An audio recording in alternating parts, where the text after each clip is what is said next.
ഞാനും നിങ്ങൾ മനസ്സിലാക്കണം, ആഗ്രഹമുണ്ട്, സാധിക്കുന്നില്ല. ഈ സാധിക്കാത്ത ഏതെല്ലാം കാര്യമാണോ അതിൻ്റെ പിന്നിൽ ഒന്ന് മനസ്സിൻ്റെ ഒരു മുറിവുണ്ട്. ആ മുറിവിലൂടെ കടന്നു വരുന്ന ഒരു പൈശാചിക ശക്തിയുണ്ട്.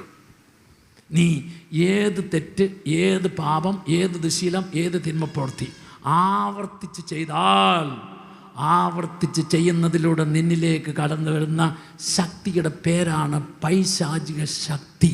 ഇനി നിങ്ങൾ ശ്രദ്ധിച്ചു, ലൂക്കായുടെ സുവിശേഷം 13-ാം അധ്യായം 11-ാം തിരുവചനം. ലൂക്കായുടെ സുവിശേഷം 13-ാം അധ്യായം 11-ാം തിരുവചനം. ഇങ്ങനെ കർത്താവിൻ്റെ വചനത്തിൽ പറയും, 18 വർഷമായി ഒരാത്മാവ് ബാധിച്ച് രോഗിണിയായി നിവർന്നു നിൽക്കാൻ സാധിക്കാത്ത വിധം ഊനിപ്പോയ ഒരുവൾ അവിടെ ഉണ്ടായിരുന്നു. ശ്രദ്ധിക്കൂ, ബൈബിളിലെ ഓരോ വചനവരികൾക്കിടയിലും ഞാനുണ്ട്. ഇപ്പോൾ നിന്റെ മുമ്പിൽ നിൽക്കുന്ന ആ സ്ത്രീയുടെ പ്രത്യേകത എന്താ? അവൾ കൂനി. എന്താ കാരണം? 18 വർഷമായിട്ട് ഒരു ആത്മാവ് ബാധിച്ചു. ആ ആത്മാവിൻ്റെ പേരാണ്, പരിശുദ്ധാത്മാവാണോ ദുഷ്ടാത്മാവാണോ? അപ്പോൾ ഈ ദുഷ്ടാത്മാവ് ബാധിച്ച് അവളെ രോഗിണിയാക്കി. ഇനി ആ രോഗിണിയായി നിവർന്നു നിൽക്കാൻ സാധിക്കാത്ത ആ സ്ത്രീയോട് നിങ്ങളൊന്ന് ചോദിച്ചു നോക്കൂ, അവൾ എന്ത് പറയുന്നറിയാവോ? എന്ത് പറയും? എനിക്ക് നിവർന്നു നിൽക്കാൻ ആഗ്രഹമുണ്ട്. നിങ്ങൾ ആ കൂരി പോയ സ്ത്രീയോട് ചോദിച്ചു നോക്ക്, ആ സ്ത്രീ പറയും എനിക്ക് ആഗ്രഹമുണ്ട്, പക്ഷേ സാധിക്കുന്നില്ല.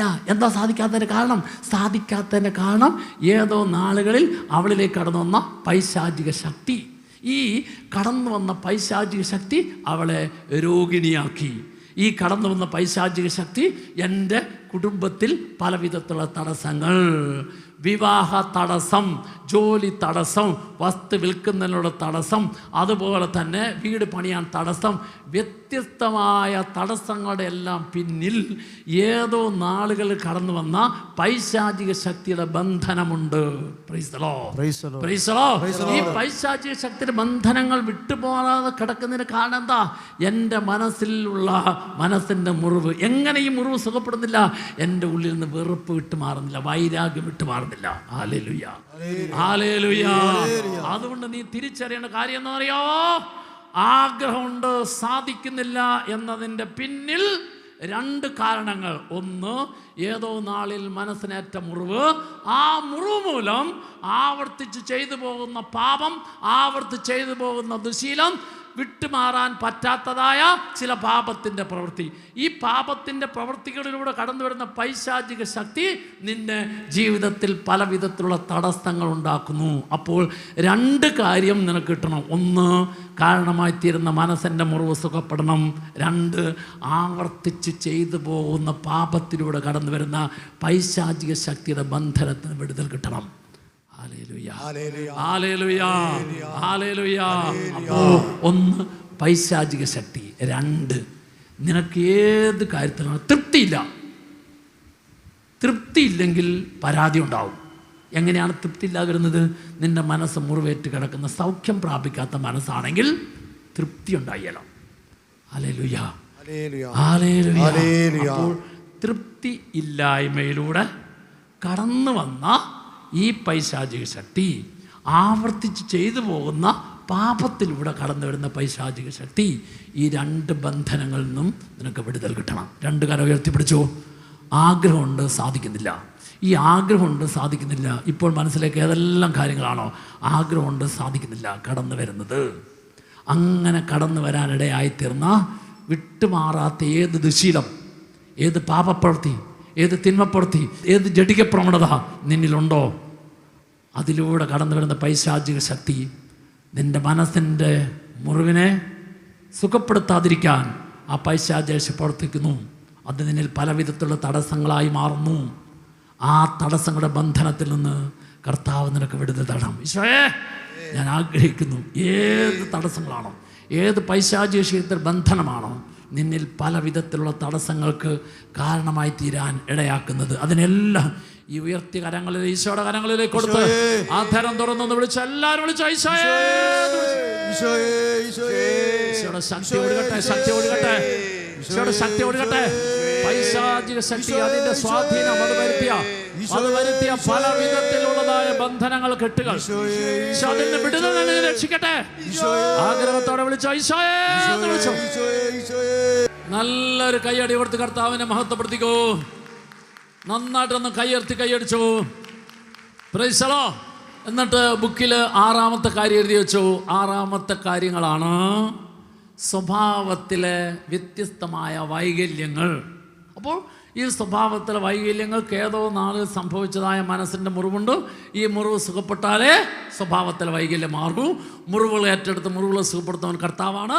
ആ കർത്താവിൽ നിന്ന് സൗഖ്യം സ്വീകരിക്കണം. 1ാമത്തെ സ്വഭാവത്തിലെ വൈകല്യം, ഞാൻ കുറച്ച് വൈകല്യങ്ങൾ പറയുകയാണ്. ആ വൈകല്യങ്ങൾ അതിൽ പ്രധാനപ്പെട്ടതാണ് ഉള്ളിൽ വിദ്വേഷം, വെറുപ്പ്, വൈരാഗ്യം, പ്രതികാര ചിന്ത. വിദ്വേഷം, വെറുപ്പ്, വൈരാഗ്യം, പ്രതികാര ചിന്ത ഉള്ളിലുണ്ടെങ്കിൽ, അതിൻ്റെ ഒരു കണികയുണ്ടെങ്കിൽ, അതിലൂടെയാണ് ഏറ്റവും കൂടുതൽ പൈശാചിക ശക്തി കടന്നു വരുന്നത്. Praise the Lord. നിന്റെ സകല പാപങ്ങൾ എത്ര നാളുകളായിട്ടുള്ള, എത്ര ഗൗരവമായിട്ടുള്ള പാപമാണെങ്കിലും ആ പാപം ക്ഷമിച്ചു തരാൻ കർത്താവ് പറയുന്ന ഒരേ ഒരു വ്യവസ്ഥ. എന്താ വ്യവസ്ഥ എന്നറിയാവോ? മത്തായി 6:14-15. നിന്നെ വേദനിപ്പിച്ച, നിന്നെ ദ്രോഹിച്ച നിന്റെ സഹോദരനോട് നീ ക്ഷമിച്ചാൽ ഞാൻ ക്ഷമിക്കും. ക്ഷമിച്ചില്ലെങ്കിൽ കുമ്പസാരിച്ചിട്ട് കാര്യമില്ല. അപ്പോൾ കുമ്പസാരത്തിൽ സകല പാപങ്ങൾ മോചിച്ചു കിട്ടാൻ കർത്താവ് ഒരേ ഒരു വ്യവസ്ഥയെ പറയുന്നുള്ളൂ. പാപമോചനം സൗജന്യമാണ്. കിട്ടണമെങ്കിൽ നീ ഒരു കാര്യം ചെയ്യണം.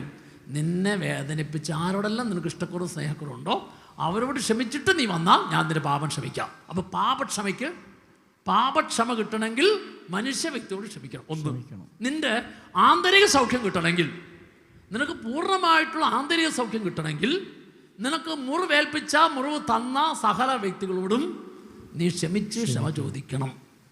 ആന്തരിക സൗഖ്യം ലഭിക്കാൻ പ്രധാനമായിട്ടുള്ള കാര്യം വ്യക്തികളോടും വാക്കുകളോടും സംഭവങ്ങളോടും സാഹചര്യം ക്ഷമിക്കുക എന്നതാണ്. എന്ന് പറഞ്ഞാൽ നിൻ്റെ ഉള്ളിൽ ഏതെങ്കിലും വ്യക്തികളോടോ പറഞ്ഞ വാക്കുകളോടോ സംഭവങ്ങളോടോ സാഹചര്യങ്ങളോടോ ഓർമ്മയുടെ തലത്തിലോ വിദ്വേഷം, വെറുപ്പ്, വൈരാഗ്യം, പ്രതികാര ചിന്ത ഉണ്ടെങ്കിൽ ആര് വിട്ടുപോയല്ല?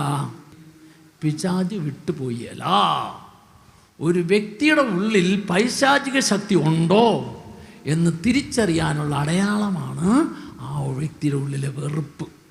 അതുകൊണ്ട് സ്നേഹമുള്ളവരെ, എത്ര ധ്യാനം കൂടി എന്നുള്ളതല്ല, എത്ര ദിവസം പ്രാർത്ഥിച്ചു എന്നുള്ളതല്ല, നിൻ്റെ ഉള്ളിൽ നിന്ന് നിനക്ക് പൂർണ്ണമായിട്ടും വെറുപ്പ്, വൈരാഗ്യം, പ്രതികാരം ക്ഷമിക്കാൻ സാധിച്ചിട്ടുണ്ടോ?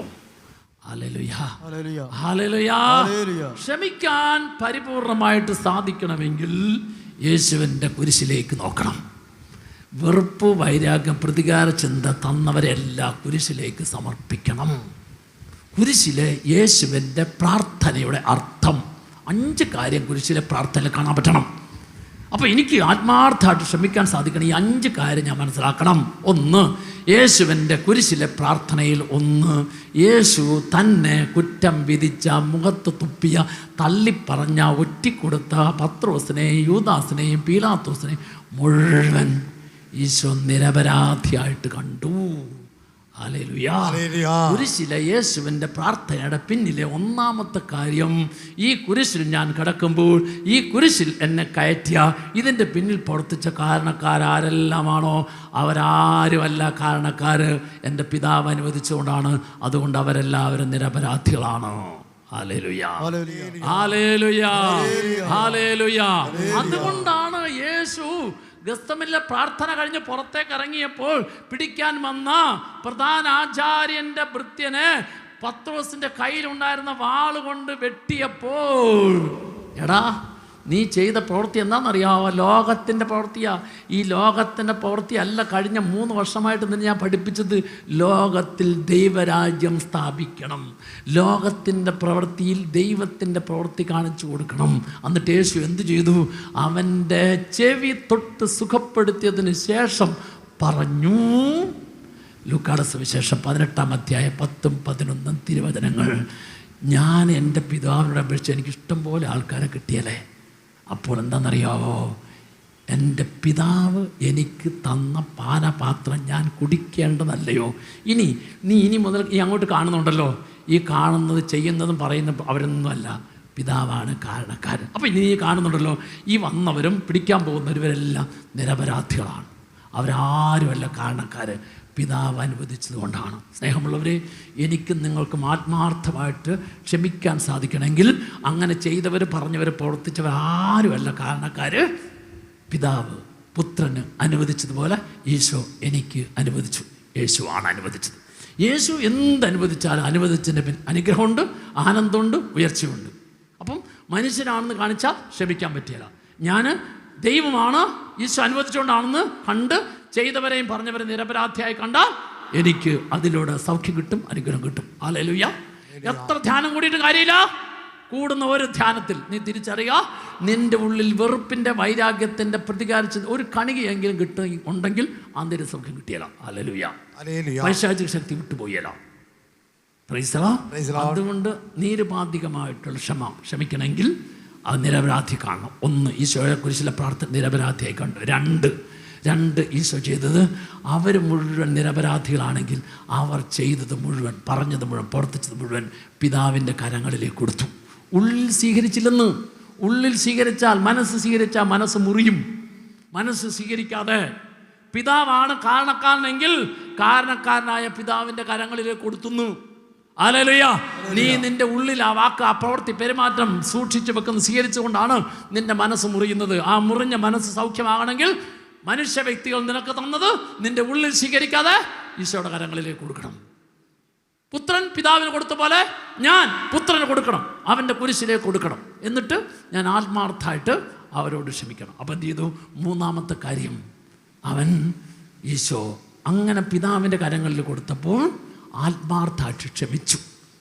ഇനി 4, ക്ഷമയാണെങ്കിൽ അങ്ങനെ ചെയ്തവരോടും പറഞ്ഞവരോടെല്ലാം എനിക്ക് സ്നേഹിക്കാൻ പറ്റണം. 4, ആത്മാർത്ഥമായിട്ട് സ്നേഹിക്കാൻ പറ്റുന്നുണ്ടോ? എങ്കിലേ നീ ക്ഷമിച്ചിട്ടുള്ളൂ. ഹല്ലേലൂയ. 5, ക്ഷമയാണെങ്കിൽ അവർക്ക് വേണ്ടി ആത്മാർത്ഥമായിട്ട് പ്രാർത്ഥിക്കണം. അപ്പം കുരിശിൽ യേശുവിൻ്റെ പ്രാർത്ഥനയിൽ 5 കാര്യം ശ്രദ്ധിക്കും. 5 കാര്യം ഇന്ന് എനിക്ക് ചെയ്യാൻ സാധിച്ചാൽ 2 കാര്യം കിട്ടും. 1, എനിക്ക് പൂർണ്ണമായ ആന്തരിക സൗഖ്യം കിട്ടും. 2, എൻ്റെ സ്വഭാവത്തിൽ പിടികൂടിയിരിക്കുന്ന പൈശാചിക ശക്തി എന്നേക്കുമായിട്ട് വിട്ടുപോകും. ഹല്ലേലൂയ. ഹല്ലേലൂയ. അപ്പോൾ സ്വഭാവത്തിൽ ഒന്നാമത്തെ വൈകല്യം, ഉള്ളിൽ വെറുപ്പ്, വൈരാഗ്യം, പ്രതികാരചിന്ത ഉണ്ടെങ്കിൽ ക്ഷമിച്ച് സമചോദ്യം രമ്യപ്പെട്ടാലേ സൗഖ്യം കിട്ടുള്ളൂ. 2, സ്വഭാവത്തിൽ രണ്ടാമത്തെ വൈകല്യമാണ് വിട്ടുമാറാത്ത ആസക്തികൾ. ഞാൻ പറഞ്ഞു, നിയന്ത്രിക്കാൻ പറ്റാത്ത ആഗ്രഹത്തെയാണ് ആസക്തി എന്ന് പറയുന്നത്. ആസക്തികൾ 6 ആസക്തികൾ. കണ്ണിൻ്റെ ആസക്തി അറിയാം, ജഡത്തിൻ്റെ ആസക്തി, ശരീരത്തിൻ്റെ ജഡികാസക്തി, ഇനി ദുശീലത്തിൻ്റെ ആസക്തി. ഈ ജഡത്തിൻ്റെ ആസക്തി, സ്വയംഭോഗം, സോർഭോഗം, വ്യഭിചാരം, ജഡിക പാപം, ബ്ലൂ ഫിലിം, അതുപോലത്തെ വീഡിയോകൾ, ഇതെല്ലാം കാണുന്നു, നിയന്ത്രിക്കാൻ പറ്റുന്നില്ല, ശരീരത്തിൽ ജഡികമായ പാപത്തിലേക്ക് പോകുന്നു. അങ്ങനെ ദുശീലം, മദ്യപാനം, പുകവലി, ഇതിലൂടെ കടന്നു വരുന്ന പൈശാചിക ശക്തി.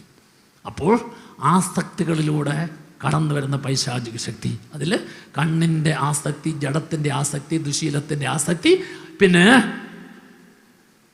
പല വിധത്തിലുള്ള പണം, സമ്പത്ത്, ദ്രവ്യാസക്തി, ചില ഭക്ഷണ സാധനങ്ങളുള്ള ആസക്തി, ഭോഗാസക്തി.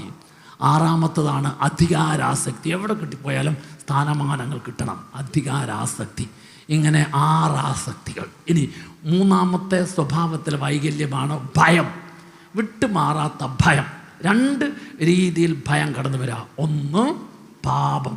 നീ ചെയ്യുന്ന പാപം നിന്നെ ഭയപ്പെടുത്തും. അതാണ് ഉൽപ്പത്തി പുസ്തകം 3-ാം അധ്യായം 9-ഉം 10-ഉം തിരുവചനങ്ങൾ. അതായത് ചെയ്യാൻ പാടില്ല എന്ന് പറഞ്ഞ കാര്യം ആദം അവ്വായും ചെയ്ത ആദത്തെ ദൈവം വിളിച്ചു. അവിടുന്ന് പുരുഷനെ വിളിച്ചു ചോദിച്ചു, ആദം നീ എവിടെയാണ്?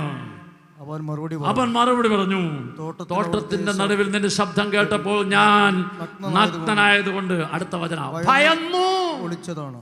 അന്ന് വരെ സന്തോഷത്തോടെ ആയിരുന്ന ആദവും അവയും ഇന്ന് തോട്ടത്തിൽ ദൈവത്തിന്റെ സ്വരം കേട്ടപ്പോൾ ഭയന്നു. എന്താ കാരണം? അവൻ ചെയ്യരുതെന്ന് പറഞ്ഞ കാര്യം ചെയ്തു. ഒരു മനുഷ്യ വ്യക്തി ചെയ്യേണ്ടത് എന്ന് ദൈവം പറഞ്ഞ കാര്യം ചെയ്താൽ ആ ചെയ്ത പ്രവൃത്തി നിനക്ക് തരുന്ന ശിക്ഷയാണ് ഭയം. Hallelujah, hallelujah.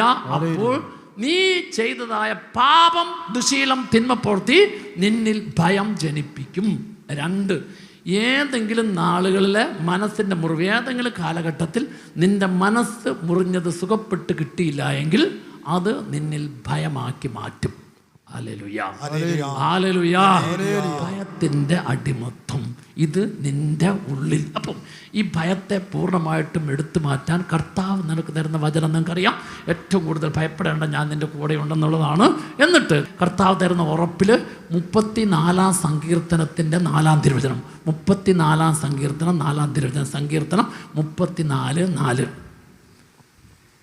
ഞാൻ കർത്താവിനെ തേടി, അവിടുന്ന് എനിക്ക് ഉത്തരമരുളി. ഞാൻ കർത്താവിനെ തേടി, അവിടുന്ന് എനിക്ക് ഉത്തരമരുളി. ഇത് നോക്കണം. അതായത് എൻ്റെ ഭയത്തിൽ ഞാൻ എൻ്റെ കർത്താവിനെ തേടി, അവിടുന്ന് എനിക്ക് ഉത്തരമരുളി. അടുത്തത് സർവഭയങ്ങളിൽ നിന്നും അവിടുന്ന് എന്നെ മോചിപ്പിച്ചു. ഞാൻ എൻ്റെ കർത്താവിനെ തേടി, ഈ ഭയത്തിൽ ഞാൻ എൻ്റെ കർത്താവിനെ തേടി, അവിടുന്ന് എനിക്ക് ഉത്തരമരുളി. സർവഭയങ്ങളിൽ നിന്നും എന്നെ അവിടുന്ന് രക്ഷിച്ചു. അടുത്ത സ്വഭാവത്തിൽ വൈകല്യമാണ് ഓർത്തോർത്തുള്ള ദുഃഖം, വിട്ടുമാറാത്ത ദുഃഖം, ഓർത്തോർത്തുള്ള ദുഃഖം. സ്നേഹമുള്ളവരെ, ഏത് കാലവും നിന്നെ ഒരിക്കലും ദുഃഖിപ്പിക്കാൻ കർത്താവ് അനുവദിക്കുന്നില്ല. പിന്നെ എങ്ങനെ കടന്നു വരുന്നത്? അതായത് ദൈവത്തിൻ്റെ തരുന്ന അനുവദിക്കുന്ന കാര്യം എനിക്ക് മനസ്സിലാക്കി സ്വീകരിക്കാൻ സാധിച്ചാൽ ഒരിക്കലും എന്നീ ഓർത്തോർത്തുള്ള ദുഃഖം ഉണ്ടായില്ല. നിങ്ങൾക്ക് സന്തോഷിക്കാൻ പറ്റും. അപ്പം ദുഃഖത്തിൻ്റെ കാരണത്തെ കർത്താവിൻ്റെ കരങ്ങളിൽ കൊടുക്കണം. ഉദാഹരണത്തിന് വേർപാടിൻ്റെ ദുഃഖം. എനിക്കൊരിക്കലും ആരുടെ വേർപാടിലായാലും ദുഃഖിക്കാൻ പാടില്ല. എന്താ കാര്യം എന്നറിയാമോ?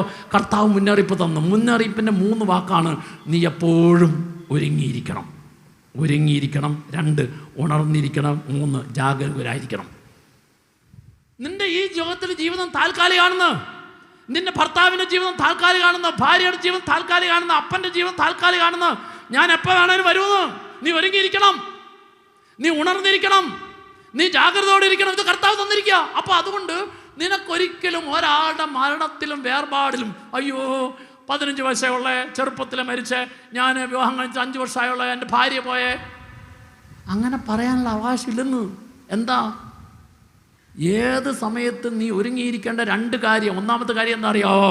ഞാനെന്നും എൻ്റെ മരണത്തിന് വേണ്ടി ഒരുങ്ങിയിരിക്കണം. അതെന്താ കാരണം?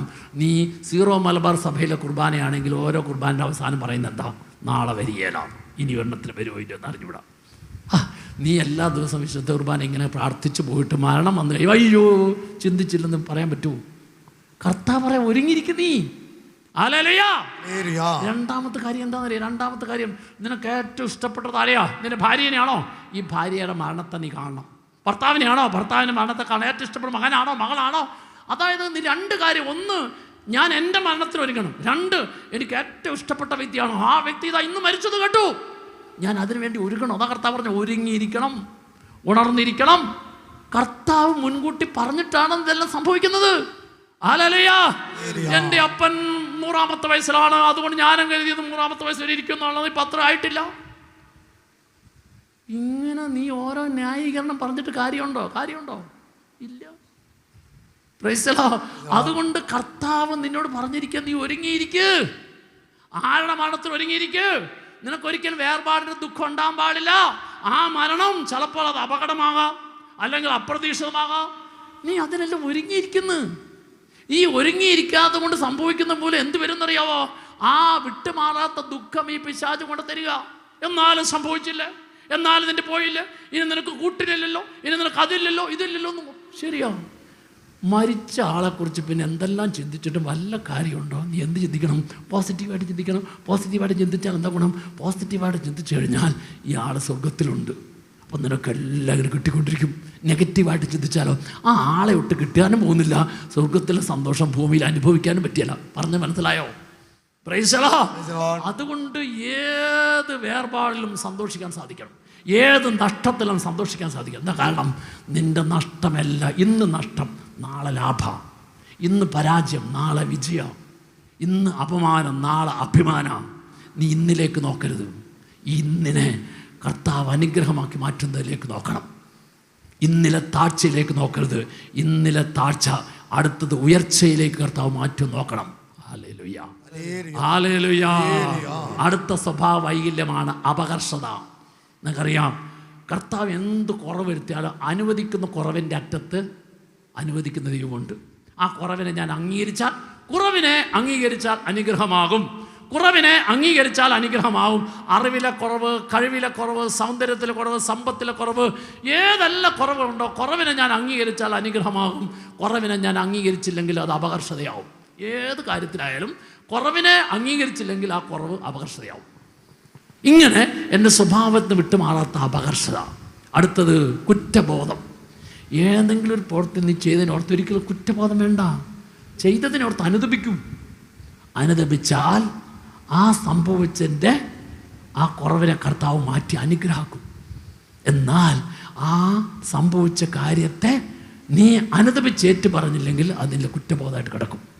അവിശ്വസ്തയുടെ കുറ്റബോധം. അത് ദാമ്പത്യ ജീവിതത്തിലാകാം, സാമ്പത്തിക മേഖലയിലാകാം. ചെയ്യാൻ പാടില്ലാത്ത കാര്യം ചെയ്തത് എന്നെ കുറ്റബോധത്തിലേക്കല്ല നയിക്കേണ്ടത്, ചെയ്തത് ഞാൻ അനുതാപത്തിലേക്ക് നയിക്കണം. അപ്പോൾ വീണ്ടെടുപ്പ് കിട്ടും. Praise the Lord. Praise the Lord. Hallelujah.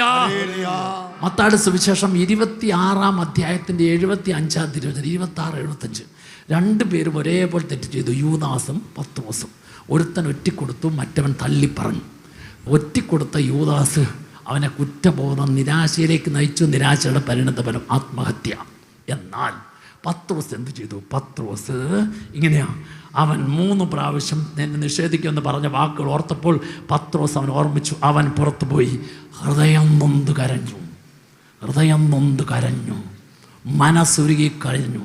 ഹൃദയം നൊന്ത് മനസ്സുരുകി കരഞ്ഞപ്പോൾ പത്രോസിൻ്റെ അനുതാപത്തിൽ പത്രോസിനെ ശിഷ്യന്മാരിൽ ഒന്നാമനാക്കി മാറ്റി, സഭയുടെ തലവനാക്കി മാറ്റി.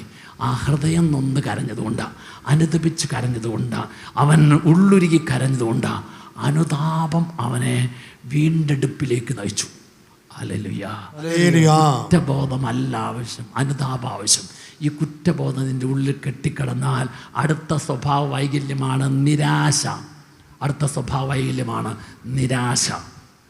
Praise the Lord. അടുത്ത സ്വഭാവ വൈകല്യമാണ് നാവിൻ്റെ ദുരുപയോഗം. നാവിനെ നിയന്ത്രിക്കാൻ പറ്റുന്നില്ല. അതിന് നീ യാക്കോബ് ശ്ലീഹ എഴുതിയ ലേഖനം 3-ാം അധ്യായം 2-ാം തിരുവചനം. അടുത്തത് പ്രഭാഷകൻ്റെ പുസ്തകം 23-ാം അധ്യായം 7 മുതലുള്ള വചനം. പ്രഭാഷകൻ്റെ പുസ്തകം 23-ാം അധ്യായം 16 മുതലുള്ള തിരുവചനം. അടുത്തത് പ്രഭാഷകൻ്റെ പുസ്തകം 28-ാം അധ്യായത്തിൻ്റെ 16 മുതലുള്ള തിരുവചനം. വീണ്ടും അവിടെ പ്രഭാഷകൻ്റെ പുസ്തകം 28-ാം അധ്യായത്തിൻ്റെ 18-ാം തിരുവചനം. പ്രഭാഷകൻ 28:18 ഇങ്ങനെ പറയുന്നത്: വാൾത്തല അനേകരെ വീഴ്ത്തിയിട്ടുണ്ട്, നാവ് കൊണ്ട് വീഴ്ത്തപ്പെട്ടവർ അതിലേറെയാണ്. ഹല്ലേലൂയ. അതുകൊണ്ട് വീണ്ടും പറയും, പ്രഭാഷകന്റെ പുസ്തകം 28-ാം അധ്യായം 25-ാം തിരുവചനം. പ്രഭാഷകൻ 28:25. പ്രഭാഷകൻ 28:25. വാക്ക് അളന്ന് വാതിലും പൂട്ടും ധർമ്മിക്കുക. അപ്പം എന്തറിയോ? പ്രഭാഷകന്റെ പുസ്തകം 23-ാം അധ്യായവും 28-ാം അധ്യായവും വായിച്ച് ധ്യാനിക്കണം. ഇതിൻ്റെ ആ വചനത്തിൽ പറഞ്ഞിരിക്കുന്ന കാര്യങ്ങൾ, എൻ്റെ നാവിൻ്റെ ദുരുപയോഗം ഇന്നലകളിൽ എവിടെയെങ്കിലും മുറിപ്പെടുത്താൻ കാരണമായി തീർന്നിട്ടുണ്ടോ? ഹല്ലേലൂയ. നാവിൻ്റെ വ്യത്യസ്തമായ ദുരുപയോഗം, നിരന്തരം പരദൂഷണം, നുണ, കുറ്റം പറച്ചിൽ, മറ്റുള്ളവരുടെ കാര്യങ്ങൾ പറഞ്ഞ് പരത്തുന്ന പ്രവണത. ഹല്ലേലൂയ. പിടിവാശി, സ്വഭാവവൈകല്യം, പിടിവാശി, മുൻകോപം, സ്വഭാവത്തിലെ അടുത്ത വൈകല്യമാണ് പിശുക്ക്. ഇങ്ങനെ വ്യത്യസ്തമായ സ്വഭാവ വൈകല്യങ്ങൾക്കെല്ലാം ഒരു കാരണമുണ്ട്. ഏതോ നാളുകളിൽ മനസ്സിലേറ്റ മുറിവ്. Praise the Lord. അപ്പോൾ ആന്തരിക സൗഖ്യത്തിൻ്റെ 7-ാമത്തെ പോയിന്റാണ് ഇതിനെല്ലാം പൂർണ്ണ സൗഖ്യവും പരിഹാരവും നൽകുന്നു. ആ നൽകുന്ന കാര്യമാണ് യെശയ്യാ പ്രവാചകന്റെ പുസ്തകം 53-ാം അധ്യായം 4-5 തിരുവചനം. യെശയ്യാ പ്രവാചകന്റെ പുസ്തകം 53-ാം അധ്യായം 4-5 തിരുവചനം. യേശുവിൻ്റെ കുരിശിലേക്ക് നോക്കുന്നു. സകല മനസ്സിൻ്റെ മുറിവുകൾക്കും സൗഖ്യം നൽകുന്നു. ആ കുരിശിൽ നിനക്ക് പറഞ്ഞിരുന്ന 6 കാര്യങ്ങൾ, കുരിശിൽ പറഞ്ഞു തരുന്ന 6 കാര്യങ്ങൾ. 1-ാമത്തെ കാര്യം, കുരിശിൽ യേശു ഏറ്റെടുത്ത 6 കാര്യങ്ങൾ. 1, അവൻ എൻ്റെ എല്ലാ ദുഃഖങ്ങളും ഏറ്റെടുത്തിരിക്കുന്നു. അടുത്ത് താഴെ എഴുതിക്കൂ, ഏതെല്ലാം ദുഃഖങ്ങൾ? ദുഃഖിപ്പിച്ച വ്യക്തികൾ. 2, ദുഃഖിപ്പിച്ച വാക്കുകൾ. 3, ദുഃഖിപ്പിച്ച സംഭവങ്ങൾ. 4, ദുഃഖിപ്പിച്ച സാഹചര്യങ്ങൾ. 5, ദുഃഖിപ്പിച്ച ഓർമ്മകൾ. ദുഃഖിപ്പിച്ച വ്യക്തികൾ, ദുഃഖിപ്പിച്ച വാക്കുകൾ, ദുഃഖിപ്പിച്ച സംഭവങ്ങൾ, ദുഃഖിപ്പിച്ച സാഹചര്യങ്ങൾ, ദുഃഖിപ്പിച്ച ഓർമ്മകൾ. അവൻ എൻ്റെ എല്ലാ ദുഃഖങ്ങളും ഏറ്റെടുത്തു. 1. 2, അവൻ എൻ്റെ എല്ലാ വേദനകളും ഏറ്റെടുത്തിരിക്കുന്നു. സകല വേദനകളും. 1, വേദനിപ്പിച്ച വ്യക്തികൾ, വേദനിപ്പിച്ച വാക്കുകൾ, വേദനിപ്പിച്ച സംഭവങ്ങൾ, വേദനിപ്പിച്ച സാഹചര്യങ്ങൾ, വേദനിപ്പിച്ച ഓർമ്മകൾ. ഇനി 3, യേശു കുരിശിൽ ഏറ്റെടുത്ത 3-ാമത്തെ കാര്യം, അവൻ എൻ്റെ എല്ലാ അകൃത്യങ്ങളും ഏറ്റെടുത്തിരിക്കുന്നു. അകൃത്യം, കൃത്യത നഷ്ടപ്പെട്ട സംസാരം, കൃത്യത നഷ്ടപ്പെട്ട പ്രവൃത്തി, കൃത്യത നഷ്ടപ്പെട്ട പെരുമാറ്റം, അകൃത്യങ്ങൾ ഏറ്റെടുത്തിരിക്കുന്നു. 4, അവിടുന്ന് എൻ്റെ എല്ലാ അതിക്രമങ്ങളും ഏറ്റെടുത്തിരിക്കുന്നു. അതിക്രമങ്ങളും ഏറ്റെടുത്തിരിക്കുന്നു. 1, ക്രമം തെറ്റിയ സംസാരം, ക്രമം തെറ്റിയ പ്രവൃത്തി, ക്രമം തെറ്റിയ പെരുമാറ്റം, എല്ലാ അകൃത്യങ്ങളും ഏറ്റെടുത്തിരിക്കുന്നു. ഇനി 5-ാമത്തെ കാര്യം, അവൻ കുരിശിൽ എൻ്റെ എല്ലാ പാപങ്ങളും ഏറ്റെടുത്തിരിക്കുന്നു. എല്ലാ പാപങ്ങളും ഏറ്റെടുത്തിരിക്കുന്നു. 1, പാപം ഏറ്റെടുത്ത് ഏത് പാപത്തിനും ആവർത്തിക്കുന്ന പ്രവണത. 1. 2, അടിമപ്പെടുത്തുന്ന പ്രവണത. 3, ശിക്ഷിക്കുന്ന പ്രവണത. അവൻ എൻ്റെ എല്ലാ പാപങ്ങളും ഏറ്റെടുത്തു എന്ന് പറഞ്ഞാൽ ആവർത്തിക്കുന്ന, അടിമപ്പെടുത്തുന്ന, ശിക്ഷിക്കുന്ന 3 പ്രവണതകളെയും ഈശോ ഏറ്റെടുത്തു. 6-ാമത്തെ കാര്യം, ഈശോ എൻ്റെ എല്ലാ രോഗങ്ങളും ഏറ്റെടുത്തിരിക്കുന്നു. യേശു എൻ്റെ എല്ലാ രോഗങ്ങളും ഏറ്റെടുത്തിരിക്കുന്നു. ആത്മാവിൻ്റെ തലത്തിൽ പാപം മൂലം വരുത്തുന്ന രോഗം, മനസ്സിൻ്റെ തലത്തിൽ കുറ്റപ്പെടുത്തി കളിയാ വാക്കുമൂലം പ്രവൃത്തിയിലൂടെ സംഭവിച്ച മനസ്സിൻ്റെ മുറിവ് രോഗം. 3, ശരീരത്തിലെ രോഗം. 4, സ്വഭാവത്തിലെ വൈകല്യങ്ങളാകുന്ന രോഗം. 5, ജീവിതത്തിലെ എല്ലാ തിക്ത അനുഭവങ്ങളുടേതുമായ അവസ്ഥകൾ. ഈ 5 കാര്യങ്ങളും ഈശോ എൻ്റെ ആത്മാവിലും മനസ്സിലും ശരീരത്തിലും സ്വഭാവത്തിലും ജീവിതത്തിലുമുള്ള എല്ലാ രോഗങ്ങളും ഏറ്റെടുത്തിരിക്കുന്നു. Hallelujah, hallelujah. എൻ്റെ മനസ്സിൻ്റെ സകല മുറിവുകൾക്കും സൗഖ്യം നൽകുന്നവൻ യേശു ക്രിസ്തു, കുരിശിലെ ബലി. അതാണ് ഗാഗുൽത്തായിൽ ചിന്തിയ രക്തത്താൽ എന്നെ കഴുകണേ. ആ കുരിശിലെ ബലി എനിക്ക് പൂർണ്ണമായ ആന്തരിക സൗഖ്യം നൽകുന്നു. ആ ബലിയിൽ ഈശോ ചെയ്തത് 1, എൻ്റെ എല്ലാ ദുഃഖങ്ങളും ഏറ്റെടുത്തു. 2, എൻ്റെ എല്ലാ വേദനകളും ഏറ്റെടുത്തു. 3, എൻ്റെ എല്ലാ അതിക്രമങ്ങളും ഏറ്റെടുത്തു. 4, എൻ്റെ എല്ലാ അകൃത്യങ്ങളും ഏറ്റെടുത്തു. 5, എൻ്റെ എല്ലാ രോഗങ്ങളും ഏറ്റെടുത്തു. 6, എൻ്റെ എല്ലാ പാപങ്ങളും ഏറ്റെടുത്തു. Praise the Lord, praise the Lord.